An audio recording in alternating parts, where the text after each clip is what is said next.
오늘 함께 나눌 말씀의 제목은요, 은혜를 다 까먹는 믿음입니다.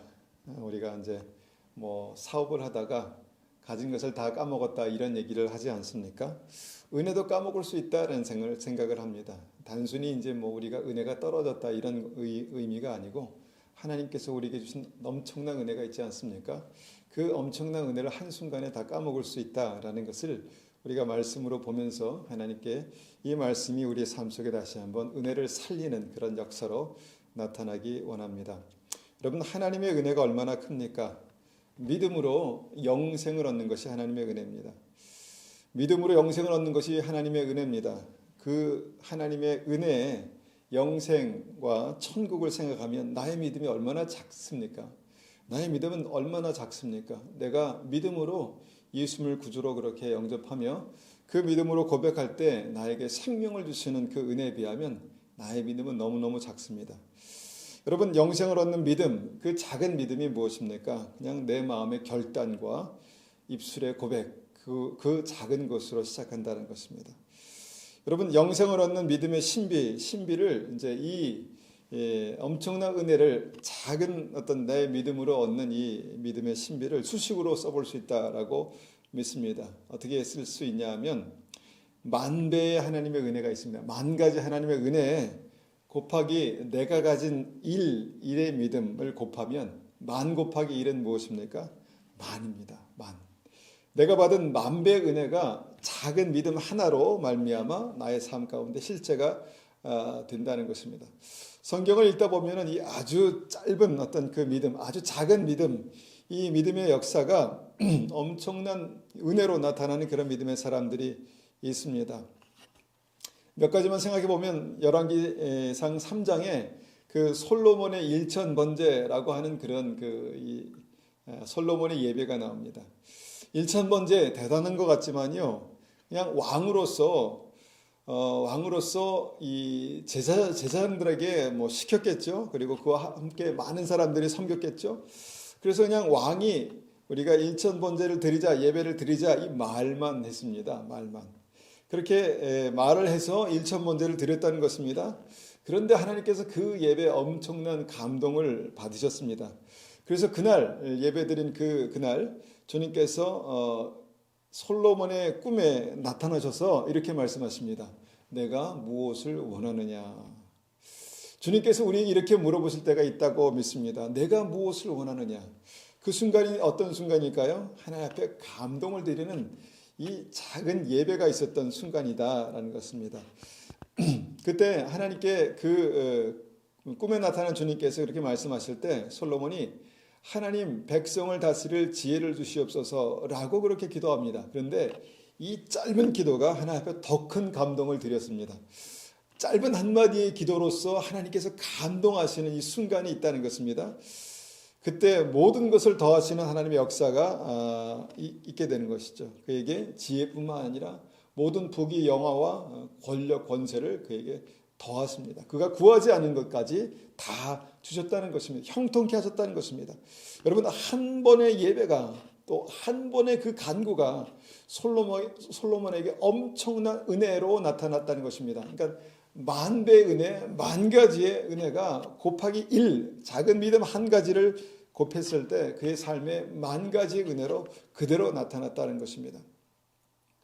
또 있습니다. 누가복음 23장에 보면은 예수님과 함께 십자가에 달렸던 두 강도가 있습니다. 그 가운데 우리가 추측하기에 오른편 강도가 이렇게 기도합니다. 당신의 나라에 임하실 때 나를 기억하소서. 여러분, 이 기도가 얼마나 깊이가 있었을까요? 물론 진실한 기도였으면 분명합니다. 당신의 나라에 임하실 때 나를 기억하소서. 아주 짧고 단순하고 간단한 기도죠. 그때 주님께서 뭐라고 말씀하셨습니까? 오늘 내가 나와 함께 낙원에 있으리라. 엄청난 죄인입니다. 그래서 십자가에 예수님과 함께 죽을 수밖에 없는, 극형에 처할 수밖에 없는 그런 죄인이었다는 것입니다. 그런데 그가 한 번의 짧은 기도로 이렇게 큰 은혜를 받았습니다. 내가 함께 주님과 함께 낙원에 있으리라. 여러분, 기도에 그런 은혜가 있다는 것입니다. 이것을 수식으로 환산하면 무엇입니까? 엄청난 하나님의 은혜에 작은 1을 곱한 것입니다. 그러니까 1을 곱하니까 엄청난 하나님의 은혜가 그대로 그의 것이 되었다라는 것이죠. 만에 1을 곱하면 만이 된다는 것입니다. 이것이 오늘 말씀의 핵심입니다. 여러분, 솔로몬에게 주시는 왕의 권세와 축복, 지옥문 직전의 강도에게 허락하신 천국의 축복, 이것이 그의 삶 가운데 실제가 되는 것, 그것이 바로 작은 믿음을 곱하는 그의 예배와 기도에 있었다라는 것입니다. 그런데 이와 반대의 경우도 있습니다. 우리가 하나님의 엄청난 은혜를 받아 누리고 살면서 우리가 자격이 없는 자로서 하나님의 자녀가 되고 영생 은혜를 누리며 살면서 그 은혜에 아무것도 곱하지 않는 것이 있습니다. 곱하긴 곱한다고 볼 수 있죠. 0을 곱하는 것입니다. 0. 하나님께서 우리에게 만 가지 은혜를 예비하셨습니다. 엄청난 은혜를 예비하셨습니다. 그런데 거기에 믿음으로 반응하지 않는 것이 곱하기 0을 하는 것입니다. 만 곱하기 0은 무엇이죠? 0입니다. 아무것도 아닙니다. 0입니다. 아무리 주님께서 우리를 사랑하셔도, 아무리 주님께서 우리를 축복하셔도 거기에 나의 불신앙, 그러니까 0, 믿음이 없는 0을 곱하면 아무것도 아니다라는 것입니다. 여러분, 이 수식에도요, 하나님의 그 믿음의 역사가 이렇게 계시되어 있다라는 것입니다. 근데 더 심한 경우가 있습니다. 무엇입니까? 엄청난 은혜를 받은 이후에 이것을 한순간 다 소멸시키는 것. 그것도 모자라서 내가 받은 은혜가 나에게 결국 갚지 못할 빚이 되어버리는 그런 믿음이, 그런 경우가 있다라는 것입니다. 그러니까 하나님의 주신 은혜, 만 가지 은혜에 곱하기 마이너스 1을 하는 것입니다. 마이너스 1. 여러분, 사무엘상 16장을 보면 사울이, 아무것도 아닌 사울이 왕의 기름 부으심을 받았습니다. 왕으로 택함을 받습니다. 그리고 그 나라를 다 그에게 그렇게 통치하도록 맡기셨습니다. 얼마나 귀합니까? 얼마나 놀랍습니까? 그런데 그가 실패했던 2번의 예배가 있습니다. 왕으로서 실패했던 2번의 예배. 그러니까 사람을 두려워하는 인본주의 예배, 상황을 두려워하는 그런 불신앙의 예배. 그가 그 예배로 말미암아 하나님의 마음이 그를 떠납니다. 그리고 심하게는 여호와의 영이 사울을 떠났다라고 그렇게 고백합니다. 우리가 이 말씀을 단순히 우리가 이해할 때는 그냥 사울이 예배를 그렇게 실패했다고 해서 그 하나님 앞에 불순종하는 예배를 예배를 통해서 불순종했다고 해서 하나님께서 그렇게까지 하실 필요가 있을까, 이런 생각을 하게 되지만 사울의 심령 안에 하나님을 경외하지 않는 그런 인본주의적인 어떤 생각들, 세상을 두려워하는 어떤 그런 인본주의적인 생각들로 가득 차 있었다는 것입니다. 그런데 그 인본주의적인 생각, 사람을 두려워하고 세상을 두려워하는 그 예배가 결국은 하나님의 성령이 떠나가시는 결과로 나타나게 된다는 것입니다. 하나님께서 그를 버리셨다 말씀하시고 그가 나중에 전장에서 처참하게 죽고 지옥 가는 인생이 되어 버렸다는 것이죠. 마태복음 26장을 보면 예수님께서 마지막 제자들과 함께 성찬을 갖습니다. 지금으로 말하면 예수님께서 마지막 회식을 하시는 것이죠. 거룩한 회식을 하시는 것이죠. 그런데 그 회식 자리, 그 직전에서 마음이 상했던 어떤 그 제자가 있었죠. 바로 향유를 허비하는 어떤 그 문제, 향유를 이제 제자의 입장에서는 허비하는 문제로 마음이 상했던 이 가룟 유다가 있었습니다. 그런데 그 가룟 유다가 어떤 말을 듣게 되냐면 이 중에 있는 자 중에 한 사람이 나를 팔 거다라는 예수님의 아주 은밀한 경고를 듣죠. 2번씩이나 그렇게 경고를 듣습니다. 이 중에 있는 자가 나를 팔 거다. 나와 함께 그릇에 손을 넣는 자가 나를 팔 거다. 아무도 몰랐습니다. 그런데 가룟 유다만 알았다는 것이죠. 가룟 유다가 마음이 상한 차에 또 그 어떤 예수님의 어떤 예수님께 마음을 들겠다라고 생각하는 그 마음 때문에 그랬는지 그 자리를 박차고 일어나서 나가버립니다. 그때 가룟 유다가 한번 회개하고 주님 용서해 주십시오라고 했으면 문제가 달라졌을 텐데 그 상황에서 가룟유다가 택한 것이 무엇입니까? 그 자리를 박차고 일어나는 것입니다. 그리고 가는 길로 예수님을 배신하고 예수님을 은 30에 팔아버리죠. 여러분, 이 가룟유다가 선택했던 그 한순간의 어떤 불신앙이 어떻게 됩니까? 가룟유다의 삶 전체를 지옥으로 던져넣는 그런 결과가 나타났다는 것입니다. 가룟유다가 받은 은혜가 얼마나 큽니까? 주님께서 그를 사도의 한 사람으로 택해 주셨습니다. 이미 천국을 소유하고 있었습니다. 그런데 나중에 주님께서 그에 대해서 말씀하시기를 그는 태어나지 말았으면 더 좋았을 뻔한 그런 케이스였다, 이렇게 말씀하셨죠. 그러니까 어떻게 보면 혹독한 지옥의 밑바닥에 그렇게 들어가게 된 케이스였다라는 것입니다. 무엇입니까? 하나님께서 주신 놀라운 은혜에 곱하기 마이너스 1을 한 것입니다. 곱하기 마이너스 1을 하니까 그 엄청난 은혜가 엄청난 저주가 되어서 이 가룟유다의 삶 속에 그렇게 나타났다라는 것입니다. 곱하기 1은 거룩한 하나님의 은혜가 우리의 삶 속에 실제가 되는 것이지만, 마찬가지로 곱하기 마이너스 1은 그 은혜가 우리의 삶 속에 엄청난 저주가 될 수도 있는 어떤 그런 상황을 말씀하고 있다라는 것입니다. 여러분, 성경을 우리가 이 수식으로 한번 들여다보면 정말 중요한 사실들을 우리가 깨닫게 됩니다. 누가복음 18장 10절 말씀을 한번 보시겠습니다. 누가복음 18장 10절에서 14절까지 말씀입니다. 누가복음 18장 10절에서 14절까지 말씀, 제가 18장 10절부터 받들겠습니다. 두 사람이 기도하러 성전에 올라가니 하나는 바리새인이요 하나는 세리라. 바리새인은 서서 따로 기도하여 이르되, 하나님이여, 나는 다른 사람들 곧 토색 불의 간음을 하는 자들과 같이 아니하고 이 세리와도 같이 아니함을 감사하나이다. 나는 일에 2번씩 금식하고 또 소득의 11조를 드리나이다 하고, 세리는 멀리 서서 감히 눈을 들어 하늘을 쳐다보지 못하고 다만 가슴을 치며 이르되, 하나님이여, 불쌍히 여기소서, 나는 죄인이로소이다 하였느니라.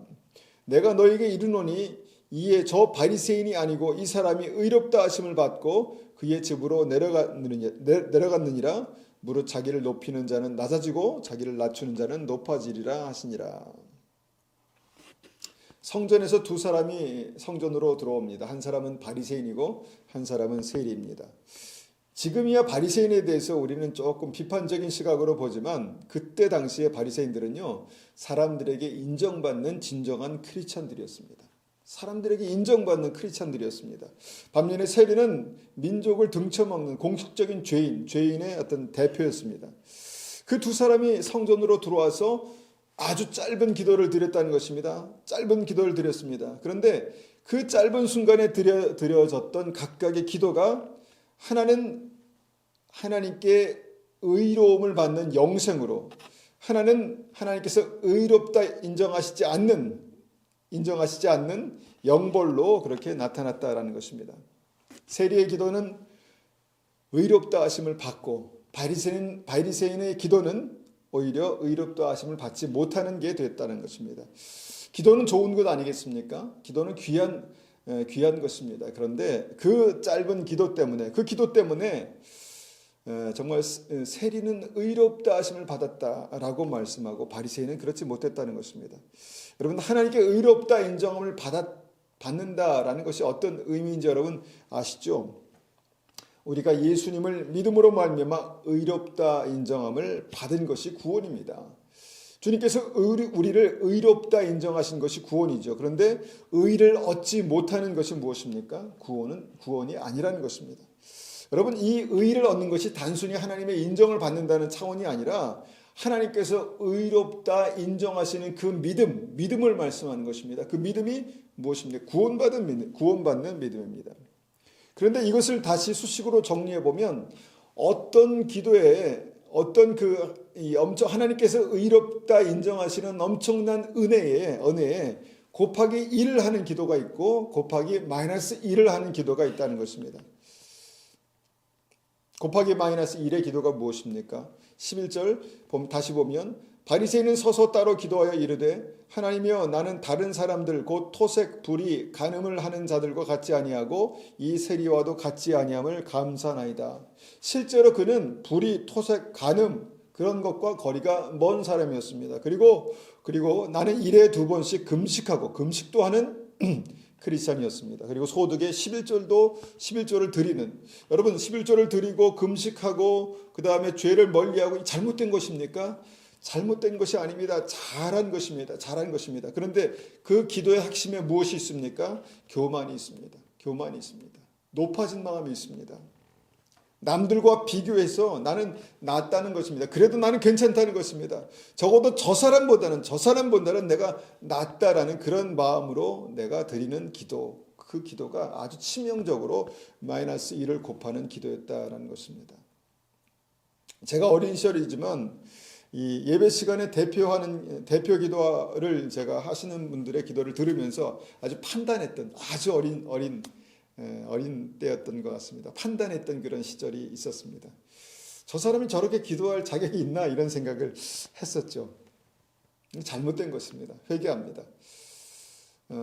또 제가 이제 그 젊을 때 그 사역을 하면서 그 설교를 하면서 단위에서 그 교회에 대해서 또 어떤 교인에 대해서 물론 이름을 지칭하지 않았지만 어떤 교인의 어떤 삶에 대해서 굉장히 비판적인 어떤 이 마음으로 설교했던 미성숙한 때가 있었습니다. 물론 그것이 사실이었고 제가 직접 경험한 건 아니었지만 사실이었고 그것이 바꿔져야 되겠죠. 고쳐져야 되겠죠. 그런데 그 마음 중심에 제 마음 중심에 보니까 교만한 마음이 있었습니다. 판단하는 마음이 있었다는 것입니다. 이것을 지적하는, 이것을 이제 얘기하는, 생각하는 이 마음, 이 믿음에는 뭐가 문제가 있었냐 하면요. 나는 적어도 그들보다 낫다라는 그런 생각이 있었다는 것입니다. 바리새인의 기도가 거기서 시작했습니다. 나는 적어도 저 세리보다는 낫습니다. 그래서 감사합니다. 이런 마음으로 높아진 마음으로 드리는 기도, 판단하는 마음으로 드리는 기도, 이것이 하나님의 엄청난 은혜를 믿음으로 받는 기도라는 좋은 것인데 하나님의 엄청난 은혜에 마이너스 1을 곱하는 기도라는 것입니다. 마이너스 1을 곱하는 기도. 마이너스 1을 곱하면 그 엄청난 은혜가 정죄가 되는 것입니다. 은혜가 정죄가 되는 것입니다. 여러분 반면에 세례 기도는 단순했습니다. 가슴을 치면서 하나님 이 죄인을 불쌍히 여기소서. 하나님 이 죄인을 불쌍히 여기소서. 그는 죄인이었습니다. 그렇기 때문에 그렇게 기도할 수밖에 없었다 우리가 생각하지만 여러분 자기의 죄를 통회하는 것, 자기의 죄를 정말 통회하는 것은 쉽지 않습니다. 겸손할 수밖에 없었던 삶이 어쩌면 이 사람에게 정말 은혜가 되었던 것 같습니다. 그는 그렇게 깊이 죄를 뉘우치고 회개하는 그런 기도를 드릴 수 있었습니다. 그런데 모든 사람에게 손가락질 당하고 모든 사람에게 욕을 먹을 만한 그 세리가 드리는 이 기도가 하나님의 만배 은혜에 곱하기 1을 하는 하나님의 은혜로 말미암아 의롭다 하심을 받는 그런 기도였다라는 것입니다. 여러분 어떤 기도를 드리시기를 원하십니까? 나는 지금 어떤 기도를 드리고 있습니까? 그 기도의 중심에 내 마음에는 높아진 마음이 있습니까? 아니면 낮아진 마음이 있습니까? 여러분 하나님께서 보시는 그 시각이 우리의 시각과 다른 것을 여러분 아셔야 합니다. 여러분 날아가는 비행기 한번 비행기 타보신 많은 분들이 타보셨죠? 비행기를 타고 나서 어느 도시에 내리기 직전에 여러분 그 도시를 바라보셨습니까? 거기에 무엇을 보셨습니까? 높은 건물을 보셨습니까? 키가 크고 잘생긴 사람들 보셨습니까? 남들보다 키가 2, 3cm 큰 어떤 이 멋있는 사람 보셨습니까? 아닙니다. 그 위에서 보면요. 도시나 사람이나 차나 다 이만큼밖에 안 된다는 것이죠. 아무리 잘생긴 사람이라도 아무리 크고 아무리 멋있는 사람이라도 그냥 그놈이 그놈이라는 것입니다. 여러분 그런데 그놈이 그놈이라는 이 어떤 그 좀 심한 표현 같지만 거기서 거기라는 것입니다. 그런데 거기서 거긴 그 사람이 겸손한 마음으로 주님 앞에 회개하고 낮은 마음으로 주님 앞에 나아가느냐, 아니면 높아진 마음으로 주님 감사합니다, 감사했지 않습니까? 감사하느냐, 거기에 따라서 곱하기 1을 할 수도 있고 곱하기 마이너스 1을 할 수 있다는 것입니다. 그러면 엄청난 은혜가 나의 삶 가운데 실제가 되기도 하고 엄청난 은혜가 나의 삶 속에 정죄가 될 수도 있다라는 말씀을 여러분 아셔야 합니다. 이것이 믿음의 비밀, 기도에 적용되는 믿음의 비밀입니다. 여러분, 그럴 때 하나님은 하나님의 마음을 아주 잘 표현해 주셨습니다. 무엇입니까? 마태복음 18장 21절 22절 보면은 그 말씀이 잘 나와 있습니다. 마태복음 18장 21절 22절 제가 받들어 읽습니다. 그때 베드로가 나와 이르되 주여, 형제가 내게 죄를 범하면 몇 번이나 용서하여 주리이까? 7번까지 하오리까? 예수께서 이르시되 내게 이르노니 7번뿐 아니라 7번을 70번까지라도 할지니라. 베드로 딴에는요, 용서를 많이 해야 돼, 용서해야 돼. 그래서 적어도 우리가 7번까지는 해야 된다, 이런 생각을 가졌던 것 같습니다. 그런데 예수님께서 7번? 아니야. 7번씩 70번까지라도 70번까지라도 용서하는 것이 맞다, 이렇게 말씀하셨습니다. 그러니까 한없는 용서, 완벽한 용서를 말씀하신 것이죠. 여러분, 이것이 하나님께서 우리에게 주시는 만배의 은혜가 아니고 뭐겠습니까? 만 가지의 은혜가 아니고 뭐겠습니까? 죄를 70번씩 7번, 7번씩 70번 용서하시는 주님께서 나를 그렇게 용서하시겠다는 것입니다. 내가 주님 앞에 다시 회개하고 돌이키고 그 죄에 합당한 그런 온전한 회개의 열매를 맺으면 주님께서 용서하시겠다라는 하나님의 은혜의 약속입니다. 약속입니다. 그런데 이 말씀 바로 앞에 은혜의 기회에 대해서 좀 이해가 안 가는 부분이 있습니다. 이 말씀 바로 앞에 마태복음 18장 보면 은혜의 기회가 딱 3세판, 3번뿐인 어떤 그런 케이스가 나온다는 것이죠. 그게 마태복음 18장입니다. 저는 이 말씀을 이전에 처음에 읽으면서는 도저히 이 말씀과 뒤의 말씀이 이해가 가지 않았는데 한참 읽고 묵상하고 기도하면서 이해가 갔습니다. 여러분은 한 번에 이해가 될 줄 믿습니다. 마태복음 18장 15절입니다. 마태복음 18장 15절, 18절까지 받들어 읽습니다.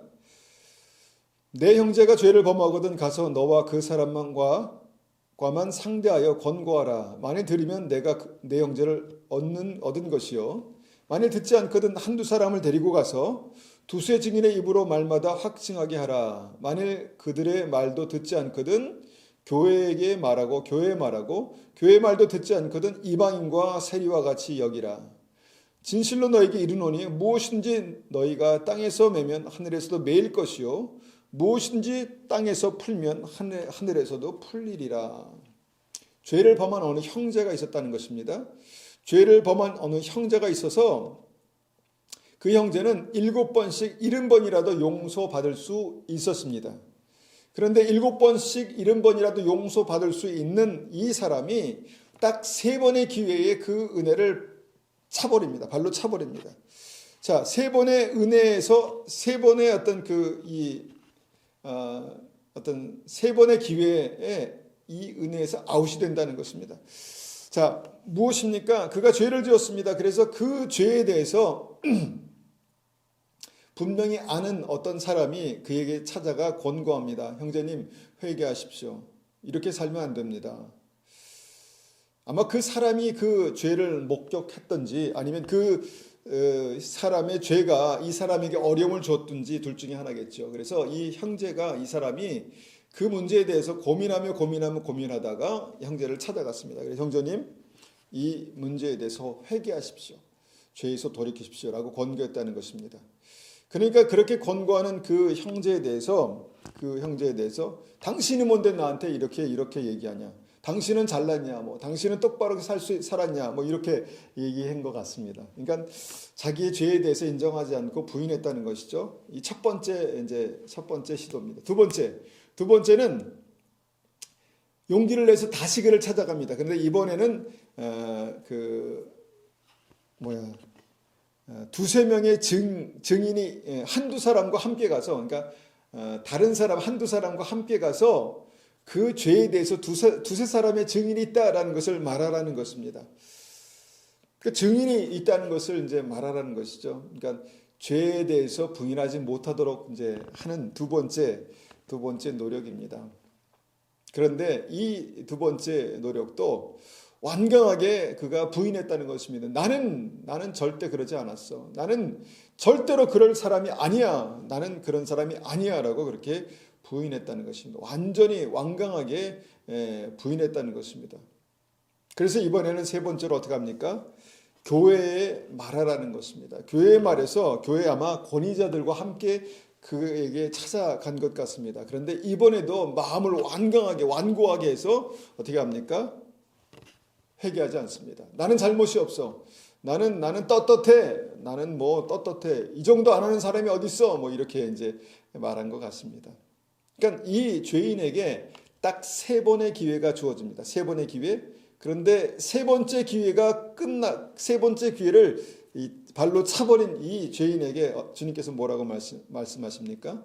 그를 이방인과 세리로 여기라라는 것입니다. 이방인과 세리 누구입니까? 무엇입니까? 당시 이방인과 세리는요 하나님의 은혜 밖에 있는 사람들이었습니다. 그러니까 지옥 갈 사람들로 그냥 지옥 가게 될 사람들로 여기라라는 것입니다. 그러니까 지옥 가게 내버려 두라라는 것이죠. 그러니까 하나님의 은혜가 이 삼사판에 그냥 종료돼 버립니다. 여러분 여기서 우리가 질문이 생깁니다. 요 바로 전에 말씀하신 7번씩 70번은 뭐고 이 삼세판의 은혜가 그냥 3번으로 끝난 것이 이것이 어떻게 연결이 되는가입니다. 그런데 여기에 믿음의 비밀이 있습니다. 단 3번의 은혜가 멈춰지는 그 이유가 무엇입니까? 이 죄인이 자기의 죄를 인정하지 않는 완고함이 그 이유입니다. 완고함. 사람이 좀처럼 그렇게 자기의 죄를 인정하는 게 쉽지는 않습니다. 우리가 뭐 뉴스를 보면 정치인들이 자주 그러지 않습니까? 나는 죄가 없어. 증거를 갖다 대줘도 나는 죄가 없어 라고 그렇게 말하는 일들이 가끔 있는 것을 보게 되는데 마치 그런 것 같습니다. 나는 죄가 없어. 나는 문제가 없어. 네가 봤어? 네가 직접 봤어? 그거 다 조작이야. 뭐 이렇게 얘기할 수 있었다는 것입니다. 그러니까 뭘 믿고 그렇게 사람이 교만하고 완고할 수 있는지 모르겠지만 사람이 그럴 수 있다는 것입니다. 그런데 그렇게 자기의 죄에 대해서 교만하고 완고하고 그렇게 마음이 굳어져 있으면 3번의 용서의 기회가 그에게 주어지지만 이 완고함으로 그 은혜를 거부할 수 있다는 것입니다. 잘라버릴 수 있다는 것입니다. 그러니까 이 경우에는요, 그러니까 자기의 죄를 회개하고 돌아오면 7번이 뭡니까? 7번씩 70번이라도 용서하시지만 완고하게 자기의 죄를 인정하지 않고 목을 곳곳이 세우면 뭡니까? 3번의 기회에 그냥 아웃이 되는 어떤 그런 굉장히 냉철하고 차가운 어떤 그 은혜의 진리가 있다라는 것입니다. 여러분 믿음에도 이런 경우가 있다는 것이죠. 회개하라고 권했지만 회개하라 천국이 가까웠다라고 권하지만 하나님 앞에 두렵고 떨림으로 구원을 이루라 권하지만 완고하게 자신의 죄를 부인하거든 이방인과 세리와 같이 여기라 버리라 믿음에서 완전히 정말 떠난 사람으로 여기라 이렇게 말씀한다라는 것입니다. 여러분 이것이 바로 하나님의 만 가지 은혜, 만 번의 은혜에 곱하기 마이너스 1을 하는 것입니다. 그 은혜가 무엇입니까? 그대로 그의 삶의 정죄로 나타나게 된다라는 것입니다. 여러분 우리의 삶을 보면 믿음 안에서도 보면 자존심 강한 사람이 얼마나 많습니까? 자기의 잘못 쉽게 인정하려 하지 않습니다. 자기의 실수 쉽게 인정하려 하지 않습니다. 그런데 이것은 은혜의 치명적인 것입니다. 은혜의 마이너스 1을 곱하는 것입니다. 교만한 사람들도 마찬가지입니다. 자기의 죄를 좀처럼 인정하지 않습니다. 자기의 잘못을 좀처럼 인정하지 못합니다. 그런데 믿음에선 이것이 치명적이라는 것이죠. 믿음의 마이너스 1을 곱하면 하나님의 엄청난 은혜의 마이너스 1을 곱하면 그 결과가 바로 그 은혜가 정죄가 돼서 나의 삶 속에 올 수 있다는 것이 주님의 경고입니다. 이방인과 세리로 여기라 구원의 바깥에 있는 사람들로 여기라 라고 말씀하십니다. 그리고 이어서 말씀하신 것이 이것입니다. 18절입니다. 진실로 너에게 이르노니 무엇이든지 너희가 땅에서 매면 하늘에서도 매일 것이요 무엇이든지 땅에서 풀면 하늘에서도 풀리리라. 여러분 하늘에서 풀리게 하는 것 땅에서 매면 하늘에서 매이게 하는 것 땅에서 풀면 하늘에서도 풀리게 하는 그 주체가 누구입니까? 주체가 누구입니까? 바로 나라는 것입니다. 우리라는 것입니다. 땅에서 매는 것이 무엇입니까? 마이너스 1을 곱하는 것입니다. 겨우 마이너스 1을 곱하니까 그 은혜가 정죄가 되는 것. 이것이 땅에서 매면 하늘에서 매이는 것입니다. 그런데 반면에 땅에서 푸는 것은 무엇입니까?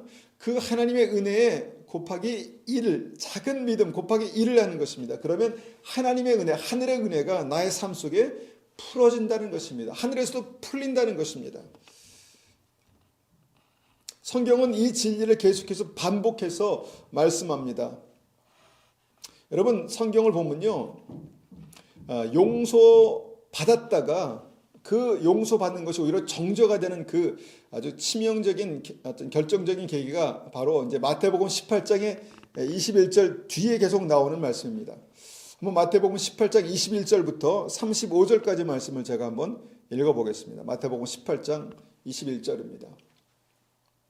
그때 베드로가 나와 이르되 주여 형제가 내게 죄를 범하면 몇 번이나 용서하여 주리이까 7번까지 하오리이까 예수께서 이르시되 내게 이르노니 7번뿐 아니라 7번을 70번까지라도 할지니라. 그러므로 천국은 그 종들과 같이 이제 그러므로라고 말씀하시면서 그 이후에 덧붙이는 예화가 주님께서 붙이시는 예화가 있습니다. 23절 그러므로 천국은 그 종들과 결산하려 했던 어떤 인군과 같으니 결산할 때 10,000달란트 빚진 자 하나를 데려오매 갚을 것이 없는지라 주인이 명하여 그 몸과 아내와 자식들의 모든 소유를 다 팔아 갚게 하라 하니 그 종이 엎드려 절하며 이르되 내게 참으소서 다 갚으리이다 하거늘 그 종이 주인이 불쌍히 여겨 놓아 보내매 그 빚을 탕감하여 주었더니 여러분 이 종이 10,000달란트 그러니까 10,000년을 일해야 겨우 벌 수 있는 그 돈을 엄청난 돈을 빚졌다는 것입니다. 처음에는 갚으라고 했습니다. 그런데 그가 갚겠다라고 합니다. 무슨 수로 갚겠습니까? 무슨 수로?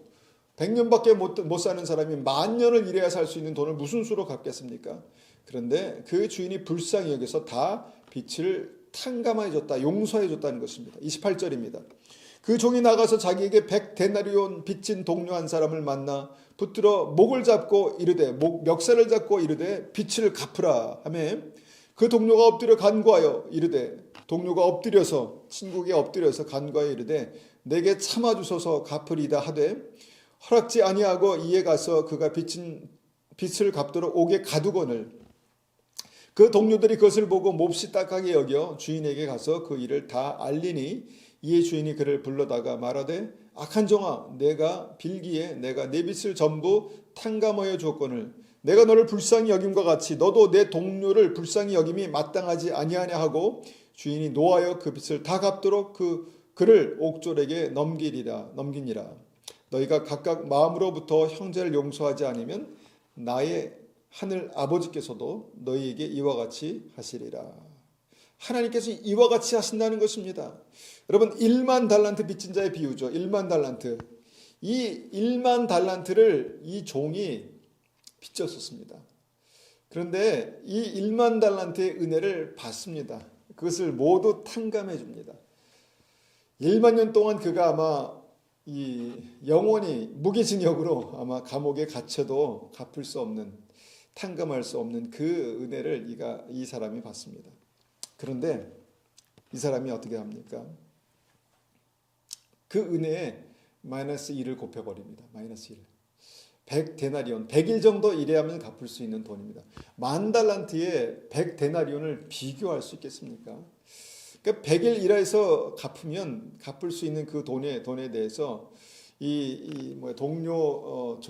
동료의 멱살을 잡고 돈 갚아. 너 못 갚아? 못 갚으면 감옥에 가. 그리고 감옥에 집어넣어 버렸다라는 것입니다.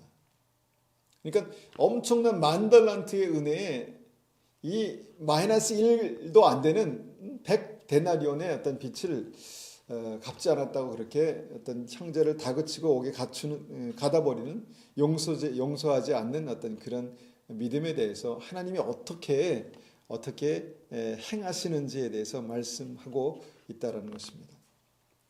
여러분 이 말씀에서 우리에게 말씀하시는 핵심이 무엇입니까? 핵심이 무엇이라고 생각하십니까? 하나님께서 우리에게 베푸시는 10,000달란트의 은혜, 10,000가지의 은혜, 10,000배의 은혜, 이 10,000배의 은혜에 마이너스 1을 곱하는 위험한 믿음이 있다는 것입니다. 위험한 믿음이 있습니다. 믿음이 있다고 하지만 종으로 살아가는 어떤 그 하나님의 종으로 살아가는 어떤 이 사람의 삶 속에 위험한 믿음이 있다는 것입니다. 이 위험한 믿음의 핵심을 우리가 한번 딱 그 단어로 표현하면 무엇입니까? 욕심입니다. 욕심입니다. 작은 것을 놓지 못하는, 큰 것을 받은 자가 작은 것을 붙들고 그것을 놓지 못하는 욕심입니다. 두 번째는 그가 받은 은혜에 대한 망각입니다. 10,000달란트를 용서를 받았습니다. 10,000달란트. 여러분, 우리의 삶을 보면은 이미 받은 것은 과거의 일이라고 생각합니다. 이미 우리가 받은 은혜는 과거의 일이고 우리는 현재 지금 내 눈앞에 보이는 그것에 집착하는 어떤 그런 성향이 있죠. 그러니까 내가 받은 것을 우리가 생각하지 않고, 내가 받은 은혜를 생각하지 않고, 내가 취해야 될 어떤 내가 내 것으로 삼아야 될 그 은혜에 집중하는 어떤 그런 믿음이 있습니다. 그러니까 받은 은혜를 잃어버리는, 그리고 내가 지금 없는, 내가 지금 내 손에 꼭 거머쥐어야 될 그것을 어떤 좀 놓지 못하는 그것을 주님께서 지적하는 것입니다. 그런 믿음을 지적하는 것이죠. 세 번째는 무엇입니까? 자기의입니다. 자기의. 그 100데나리온 빚을 진 그 친구는요, 종은요, 돈을 갚지 않는 아주 나쁜 놈입니다. 나쁜 놈. 그의 입장에서, 10,000달란트 빚진 종의 입장에서 보면은 돈을 갚지 않은 아주 그냥 그 나쁜 놈입니다. 근데 자기가 그 종을 그렇게 보는 순간 어떻게 됩니까? 그 종을 보는 그 시각이 바로 자기를 보는 어떤 그런 시각이, 하나님의 시각이 된다는 것을 몰랐다는 것입니다. 그러니까 이것을 우리가 자기의다 이렇게 생각해 볼 수 있습니다. 많은 사람들이 다른 사람에 대해서 막 지적하고 욕하고 그 정죄하고 합니다. 그런데 그것이 무엇입니까? 반대로 얘기하면 나는 괜찮다는 것입니다. 나는 이미 다 용서를 받았고 과거의 일이기 때문에 다 청산했기 때문에 나는 괜찮다라는 어떤 그런 생각이 있는 것 같습니다. 자기의입니다. 자기가 받은 은혜에 대해서, 죄 용서에 대해서 우리가 생각하지 않고 다른 사람을 용서하지 못하는 어떤 그 마음이 바로 하나님께서 우리에게 베푸신 10,000가지 은혜, 10,000배의 은혜에 마이너스 1을 곱하는 아주 결정적인 치명적인 믿음이다라고 말씀하고 있는 것입니다. 여러분, 이것이 어떻게 우리의 삶 가운데 어떻게 우리의 삶을 갉아먹고 있습니까? 여러분, 이것이 실제입니다. 우리가 받은 은혜에 곱하기 마이너스 1을 하면 그 은혜가 정죄가 되는 것입니다. 그 받은 은혜가 우리에게 정죄가 되는 것입니다. 결론을 맺습니다. 하나님은 은혜를 주시기 원하십니다. 하나님은 우리에게 10,000가지 은혜를 주시기 원하십니다. 하나님의 10,000가지 은혜를 우리의 삶 가운데 그렇게 받는 것은 곱하기 1의 작은 믿음, 작은 기도, 작은 예배로부터 시작한다는 것이죠. 여러분, 그렇게 10,000가지의 은혜에 1을 곱하면 그 10,000가지 은혜가 우리의 삶 가운데 주어지는데, 여러분, 그 이미 받은 은혜에 곱하기 마이너스 1을 하게 되면 어떻게 됩니까? 이 은혜가 정죄가 될 수 있다라고 경고하시는 것입니다. 여러분, 이것을 우리가 좀 가볍게 듣거나 허투루 듣지 말아야 할 것 같습니다. 우리의 삶 속에 믿음으로 사는 것이 무엇입니까? 믿음으로 사는 것은 하나님의 은혜를 입은 사람답게 사는 것입니다. 하나님의 은혜를 입은 사람답게 살아가는 것입니다. 여러분, 하나님의 은혜를 입은 사람이 다른 사람을 정죄하는 것은 그 은혜 곱하기 마이너스 1을 하는 것과 같다라는 것이 주님의 말씀이고요. 또 이런 케이스가 어떻게 나타날까? 우리는 참 두렵고 떨리는 마음이 있지만 실제로 주님께서 이 종을 다시 감옥에 가둬넣어라, 다 갚을 때까지 가둬넣어라 라는 것이 하나님의 마음이라는 것입니다. 하나님의 마음. 물론 주님은 오래 참으시고 인내하십니다. 그런데 여러분, 이것이 하나님의 마음이라고 한다면 우리는 함부로 마이너스 1을, 은혜의 마이너스 1을 곱하는 그런 일들은 하지 말아야 되는 것이죠. 무엇입니까? 여러분, 바리새인의 판단하는 믿음, 이것이 문제죠. 절대 판단 금지입니다. 판단 금지. 판단을 하나님께 맡기고 비교하고 뭐 그러지 말라는 것입니다. 두 번째, 만 달란트 받은 종의 믿음을 우리가 기억하면서 다른 사람에 대해서 그 완고한 은혜를 베풀지 않는, 정죄하는 어떤 그런 믿음, 금지라는 것입니다. 금지. 그리고 아까 우리 3세판 말씀드렸죠. 하나님께서 우리에게 죄를 깨닫게 하실 때 절대 버티기 금지, 금지라는 것입니다. 여러분, 성경이 말씀하시는 -1을 곱하는 믿음에 주의하십시오. 두렵고 떨림으로 이 말씀을 우리가 받아야 될 것입니다. 하나님의 은혜에 정말 아주 작은 믿음, 그 믿음의 기도와 믿음의 찬송과 믿음의 예배를 곱하는 그런 믿음이 되시기를 예수님의 이름으로 축원합니다. 우리 한번 같이 이 말씀을 가지고 기도하겠습니다.